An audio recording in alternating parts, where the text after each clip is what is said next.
근데 이제 그런 범죄의 중심에는 항상 신분증 위조라는 부분이 항상 얘기했어요. 저 사람이 소유자냐, 임대인이냐 하는 부분을 확인하기 위한 방법의 가장 기초적인 방법이 신분증이기 때문에 그 신분증 위조가 항상 이제 있다는 겁니다. 그래서 그런 부분이 여러분들이 좀 이렇게 좀 각성하고 주의하시고 유념하셔야 될 그런 부분이 아닌가 싶어요.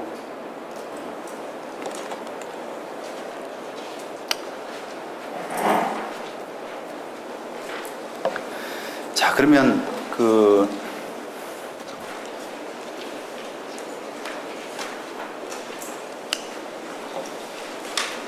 자, 이런 범죄가 그러면 왜 이렇게 발생하는 것인가, 원인이 뭔가, 이런 부분을 한번 좀 봐야 되는데, 아까 말씀드린 것처럼 그 신분증 위조가 참 쉽다고 합니다. 뭐 제가 위조를 안 해봐서 잘 모르겠는데요, 너무 쉽다고 하더라고요. 우리가 좀 연배 있으신 분들은 기억하실 텐데요, 예전에 지금 플라스틱 신분증 전에는 종이 신분증이었잖아요. 비닐, 그죠? 종이 이렇게 해서 비닐 코팅해서 하는 그런 방법을 옛날에 썼거든요. 그런데 그게 없어지고 이제 플라스틱 신분증으로 이렇게 대체가 됐는데, 그 대체가 될 때 제가 기억하는 부분이, 이게 이제 아주 뭐 이렇게 문양도 넣고 해가지고 위조가 굉장히 어렵게 됐다. 그 바뀔 때 이제 우리 행자부겠죠. 행정자치부, 옛날에 행정자치부에서 그걸 홍보했던 그 기억에 의하면은 위조가 굉장히 어렵게 돼서 이제는 이런 범죄가 없어질 것이다 라는 쪽으로 홍보를 들었었어요. 그런데 웬걸 이게 신분증이다 보니까 위조가 너무 쉬운가 봐요. 그래서 중국에서 뭐 택배로 오고 그런다 그러잖아요. 뭐 부탁하면은 사진 찍어서 보내면은 중국에서 뭐 택배로 국제우편으로 오고 뭐 이런 정도로 너무너무 쉽다고 한다고 합니다. 그러니까 결국은 다시 말하면은 신분증이 믿을 게 안 된다는 거예요. 결국은 우리가 부동산 거래할 때 가장 여러분들이 이제 부동산 거래 해보신 분도 계시고 하실 텐데, 가장 기본은 저 사람이 적법한 권리자라고 하는 전제가 돼야 됩니다. 그죠? 적법한 권리자가 아닌 사람하고 계약을 해봐야, 아무리 등기부 살펴봐야 아무런 의미가 없어요. 그런데 우리 실제로 계약하는 모습을 보면은 저 사람이 적법한 권리자다는 전제하에서 신분증 하나 믿고, 또는 뭐 설마 사기꾼이 이게 나왔겠냐라고 하는 전제하에서 일단은 그걸 적법하다는 전제하에서 나머지 부분을 열심히 보더라고요. 그럼 나머지 부분이라는 게 결국 등기부에 나와 있는 뭐 저당권이라든지 뭐 가압류라든지 이런 게 뭐냐 이런 거 따지고 있잖아요. 근데 그거 아무리 들여다봐야 뭐예요? 홍길동이가 가짜면은 아무런 의미가 없지 않습니까? 그죠? 그러니까 어떻게 보면은 이게 가장 부동산 거래를 안전하기 위한 가장 기초적인 토대는 적법한 권리자를 하고 거래한다. 저 사람이 적법한 권리자냐 하는 부분을 고민한 것에서 시작된다고 할 수 있습니다. 그런데도 우리 사회 현실은, 거래 현실은 전혀 딴판이에요.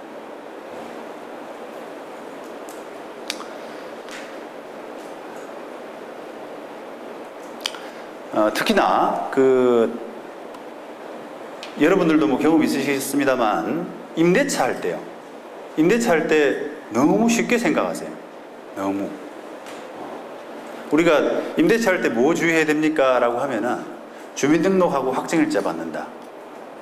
딱 그거예요. 그러니까. 법률관계라는 것은 굉장히 복잡하고 어렵거든요. 임대차 계약이라고 하는 거는 아까 이제 뭐 주민등록하고 대항력을 갖추기 위해서, 또는 우선 배제권을 갖추기 위해서 주민등록하고 확정일자를 갖춰야 된다는 거는 맞는 이야기죠. 근데 그거밖에 모른다는 거예요. 그것만 딱 머릿속에 들어가 있는 거예요, 사람들이. 그리고 그것만 하면은 안전하다. 근데 그 밑에 토대가 되는 적법한 권리자가 맞느냐라고 하는 부분에서는 생각을 별로 안 하세요. 그러니까 저 사람이 가짜 홍길동인지 아니면 대리인으로 나온 홍길동이의 철한 사람이 나왔는데 철한 사람이 과연 대리권을 제대로 가지고 나왔는지 이런 부분에 대해서 별로 염두가 없습니다. 생각이 없으세요. 그러다 보니까 나머지 뭐 주민등록 확정일자 해봐야 뭐 하겠어요? 뭐 하겠어요? 그게 계약 자체가 자칫 하면 무효가 되지 않습니까? 그러니까 우리가 매매는 그나마 주의하고 신경을 쓰는 데 반해서 임대차 문제는 너무 지금 소홀하고 한 것이 현실입니다.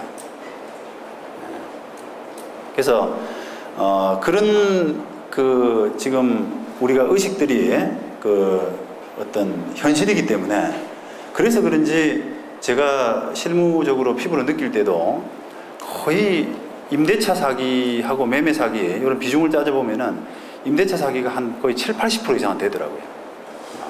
매매 사기보다는 임대차 사기가 훨씬 많습니다. 훨씬. 근데 어떻게 보면 이게 우리가 피해자가 이제 임차인이 되는 구조가 되거든요.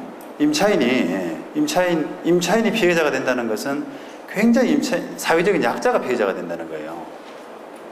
뭐 세 사는 사람들이 돈 많아서 뭐 세를 사시는 분도 계시겠지만 사정상 대부분은 그래도 집 가진 사람보다는 약자지 않습니까? 돈이 없는 사람이란 말이에요. 그리고 거의 재산의 상당 부분, 임대차 보증금이라고 하는 거는 거의 재산의 상당 부분이거든요. 그러다 보니까 이게 사회적인 파장 이런 것들이 굉장히 크게 됩니다. 임대차 사기가 일어나게 됩니다. 신분증 사기라는 게 매매보다는 임대차에 집중돼 있고 임대차 사기가 일어나면 사회적인 약자가 피해를 보게 되고 그런 구조가 지금 돼 있는 거예요. 구조가. 그리고 더구나 요즘 전세 물건 구하기가 힘들다 이런 말씀 많이들 하는데요. 걱정되는 겁니다. 더 마음이 바빠지는 거예요. 사람들이. 어디 물건 나온 게 없냐? 나오면 바로 구해야지. 몇 달 남았는데 벌써 1년 6개월 남았는데 벌써 임대차 계약 해두고 보자 라고 하는 그런 마음가짐 하에서는 올바른 확인 자체가 안 됩니다. 그런 임차인이 마음이 그렇게 급한데요. 혹시 본인 맞으세요? 신분증 갖고 나온 사람한테 조금 더 확인해 보자 그러고 하면은 마음이 신뢰된다 생각하잖아요. 그럼 거래가 안 된다 생각하거든요. 근데 그게 바로 사기꾼들이 그런 마음을 파고드는 거예요. 조금이라도 이렇게 트집 잡고 하는 사람, 아유 당신 같은 사람은 거래 안 해. 기분 나쁘다. 이렇게 하고 나가버리는 거죠. 그죠? 그 사람이 살 길이잖아요. 사기꾼 입장에서도. 허술한 사람, 내내 하는 사람, 이런 사람하고 계약을 하는데 결국은 나중에 피해자가 될 가능성이 있는 겁니다. 그게.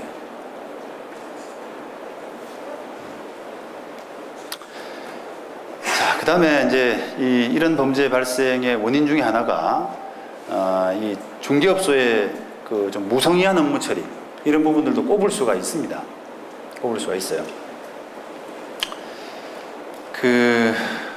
마찬가지예요. 우리가 특히 중개업소는 우리 법의 구조상 일반 중개라고 그래서 누가 얼마나 노력을 했고 상관없이 거래 체결을 한 사람, 계약서에 도장을 쉽게 말하면 계약서에 도장을 찍은 사람 이 수수료를 가져가게 되어 있는 구조입니다. 그게 이제 일반 중개라고 하거든요. 노력을 아무리 한 사람도 그 계약서에 계약할 때 입회해가지고 도장을 못 찍은 사람은 수수료에서 배제되는 거예요. 그러다 보니까 중개업소 분들이 대체로 마음이 급하세요. 손님들 안 놓치려고 마음이 급하세요. 그러다 보니까 이런 부분을 신분증 위조가 많이 있다는 부분을 알고 있으면서도 참 결국은 이제 물건 진 사람이 장땡이거든요. 물건 진 사람한테 잘 신분증 말고 더 신분 확인하기 위해서 뭘 줄 수 있는 게 없냐, 등기권증 가져와라 이런 식의 이야기를 하게 되면은 감정을 상하게 해가지고 계약이 체결이 안 된다라고 생각을 합니다. 그래서 중개업소도 감히 이야기를 못 해요. 물론 개 중에는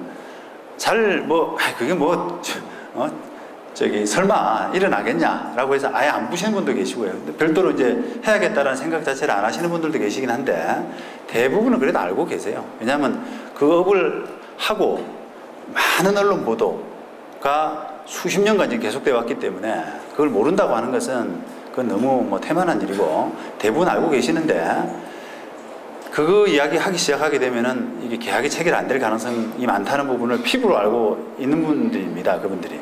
그래서 그 부분 잘 확인 안 합니다. 그리고 계약서 일단 2장 찍고요. 그 계약서에 2장 찍어야 수수료 받는 그 조건이 되니까 계약서에 2장을 찍어 놓고 그 다음부터 전전긍긍 하시는 분들이 많아요. 그 다음부터. 그러니까 계약 체결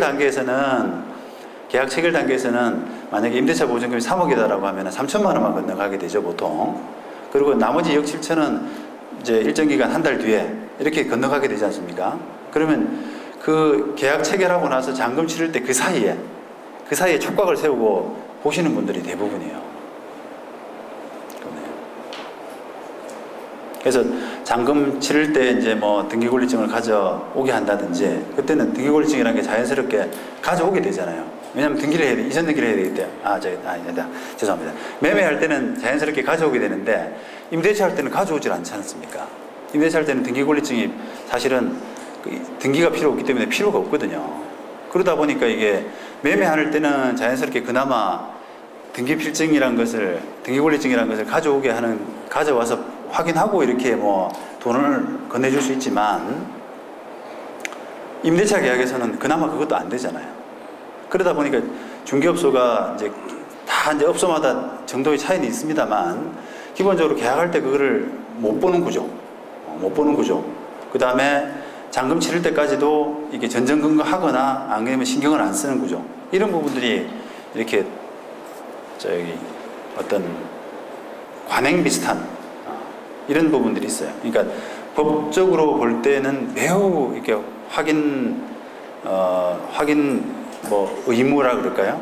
주의 확인 의무에서 굉장히 떨어지는 미흡한 부분이 지금 우리 현실입니다. 예.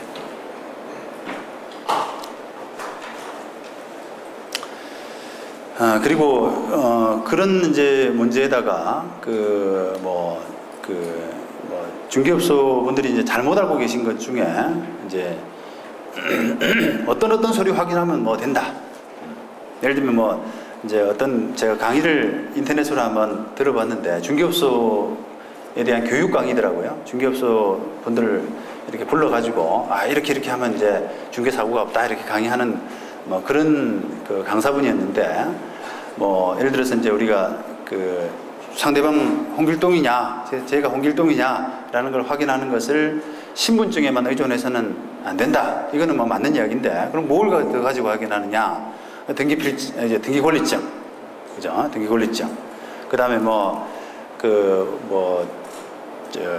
관리비를 낸 영수증 같은 거, 이런 부분들을 확인한다라고 이렇게 이제 그 교육을 받게 되거든요. 그런데 제가 볼 때는 그런 뭐 서류적인 부분은 얼마든지 위조가 가능해요. 기술적으로는. 근데 실무상으로 보면은 그 사기치는 친구들도 준비가 아주 용의주도하진 않더라고요.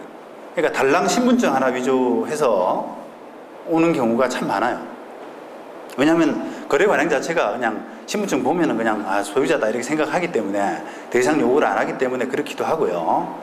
근데 조금 거래가 크다 보면은 경우에 따라서는 등기권리증 갖고 있는지 하는 부분이 문제가 되니까 등기권리증도 위조가 참 많이 됩니다.